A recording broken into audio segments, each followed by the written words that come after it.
À ma droite, Valentine Gobi, chez Gallimard. Il y a un très beau jardin derrière que vous ne verrez pas. Ça, c'est pour les internautes, c'est pour les faire mousser un peu. Mais tout d'abord, le livre. L'idée, c'est qu'il y a 3 personnages qui sont chacun dans des lieux et des temps différents, qui ne se croisent pas, mais qui ont tous les 3, ça commence bien, à voir... se toucher. Même pas, non, qui touchent les frontières de la vie et de la mort. Ça part d'un fait divers qui a vraiment existé, donc c'est le 30 juillet 1943, une avorteuse qui se fait décapiter. Alors là, ça ne fait pas rêver tout de suite, mais en revanche, il y a du sang et du cul, c'est ça qu'il faut que je dise. Non. Il y a du sang, du cul. Non, en fait, il y a une violence là que je trouve absolument incroyable de mettre en parallèle la peine de mort et l'avortement, l'assassinat légal si on veut, et puis et un crime qui est dit crime dans la loi, mais qui en fait a lieu tous les jours dans ces époques-là où les femmes essayent d'être maîtresses de leur corps et c'est un peu compliqué. J'ai vu quelque part que c'est les hommes qui sortent vainqueurs de ce livre. Puisque les deux... C'est ridicule ça, j'ai entendu ça. Vous avez entendu ça aussi? Je vais vous dire d'où ça vient. Ça vient du fait que Lucie L, qui est cette femme qui avorte et qui en fait avorte plus de sa mère que de son enfant. En gros, c'est la première fois qu'elle décide d'avoir un corps pour elle-même et pas d'être squattée par l'amour des autres. Ça peut être très pesant, l'amour des autres. Cette femme-là dit qu'elle aimerait... que le seul homme qu'elle a choisi, c'est celui qu'elle attend. Et c'est celui qui la fera jouir pour de vrai. Voilà, alors on voit là-dedans l'idée du sauveur quand on veut vraiment ne voir que ça. Moi, ce que je vois surtout, c'est quelque chose de très très beau. C'est que la liberté, ça passe par une radicalité pour soi-même, mais probablement que ça passe aussi par l'ouverture aux autres. Et je ne suis pas du tout certaine que l'autarcie sexuelle, physique, sociale soit un moyen d'exister très intéressant. C'est vrai, et nous l'avons encore vu en Corée du Nord où l'autarcie mène à ce qu'on sait. Si vous étiez un dessert, lequel seriez-vous? Parce qu'on touche immédiatement à la Corée du Nord là-dedans. Et au corps, hein. Et au corps. Et au corps, ah, je sais pas. Moi, j'aime... Non, mais ça va pas être poétique. Moi, j'aime les fruits. Pas... Donc, je vais vous proposer un fruit de la passion, par exemple. Passion fruit.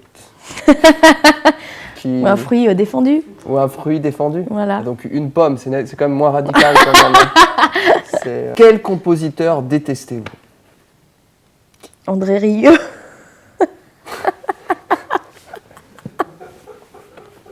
André, si tu nous regardes, écoute bien. Hormis l'euro ou le dollar, oui, qu'est-ce qu'il y a une petite Allez-y. Je pensais aussi à Cléderman, mais c'est un peu le même clan. C'est le même univers, sauf que l'un couine sur des cordes et l'autre tape sur... Oui, parce que c'est... Mais je ne sais pas si André Rieu compose. André Rieu réinterprète. C'est un, mais alors c'est un commentateur composé. Mais ça, c'est une musique. question fondamentale sur l'art, hein, finalement. C'est quoi la création? Est-ce qu'un comédien crée, hein? Non, mais vous êtes bien quand même... Je ne suis pas un comédien. Moi, je suis un... Vous êtes un interprète de vos propres textes, excusez-moi. Exactement. Enfin, il y a des tas de gens qui considèrent qu'il y a une création dans l'idée de l'interprétation quand même. Quand vous écoutez Glenn Gould jouer, parce qu'on va parler de quelqu'un que j'aime bien, on va parler de Bach et Glenn Gould. Sur Facebook, je me suis mis fan de, alors que je déteste le fanatisme, je suis fan de Glenn Gould. Bon, alors voilà, alors on peut être fan de Bach, on peut être fan de Bach et on peut être fan de Glenn Gould pour de vrai, parce que si on dit simplement que Glenn Gould joue du Bach, je pense qu'on a loupé la moitié du truc. Glenn Gould, il joue pas du Bach, il joue du Glenn Gould qui joue du Bach. Non, on en sait rien puisqu'on n'a jamais entendu Bach jouer. Alors, vous ne savez pas lire une partition, et c'est pas grave, mais en vrai, quand on écoute Glenn Gould jouer, je sais lire une partition. Il transforme complètement les partitions originales de Bach. Pardon, puisque vous êtes tellement forte, tu me mets un accord de Tristan, je sais que c'est un si, fa, sol dièse, ré dièse. Voilà, c'est bon. Donc on en déduira que mon intervieweur a donc de la culture. Voilà. Et elle, une bibliothèque derrière. Voilà. Allez Gaspard. Hormis l'euro ou le dollar, c'est quoi votre devise? C'est Louis Aragon. C'est... Attention. La terre est droite comme une pente. Non, ça c'est un peu de l'éluard transformé, ça. Mais sinon, ça serait plutôt il n'y a pas de lumière sans ombre. Et si ta maison brûle, la première chose que j'emporte, c'est le feu.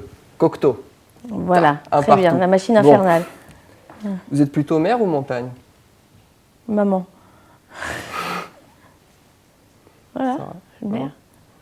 Non, en vrai, je suis plutôt montagne. Plutôt montagne? J'ai horreur de la plage. Pour une question de fond? Je suis pas une paresseuse.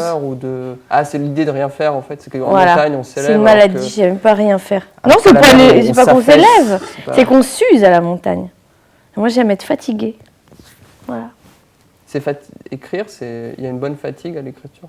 Ça c'est une question. Non, pas du tout, non, pas du tout. Enfin si, c'est une super question, mais il n'y a pas de fatigue.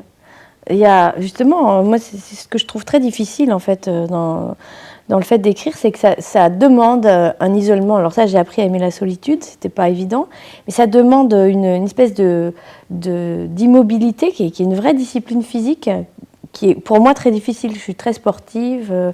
Dès qu'il fait soleil, j'arrive pas à aligner 2 lignes parce que j'ai l'impression d'être une plante. Moi, j'ai envie d'aller dehors, j'ai envie de courir. Et c'est moi qui peut écrire que devant un ordinateur. Je passe mon temps en fait à me polisser. J'aime écrire, mais j'aimerais pouvoir écrire avec un morceau de papier sur un banc, quoi. Ça serait génial. Quel est le personnage historique dont on parle trop, à votre avis? Un type un peu surévalué, comme ça, qui peut-être trône dans cette bibliothèque. De Gaulle. De Gaulle? Ouais. C'est pas...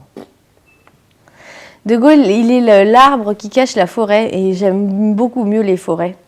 Qu'est-ce qui vous angoisse le plus? Ne pas écrire. Ne pas écrire, ça c'est... Ah oui, j'ai l'impression d'être morte. Qu'est-ce que j'emporterais sur une île déserte? Non, justement, accroche-toi. Avec qui Quelle île déserte emporteriez-vous dans un livre? Waouh! Je connais pas d'île déserte en fait. Hein. C'est un peu emmerdant. Hein. Je vais vous faire un aveu. La mort, hein? La mort? Ouais.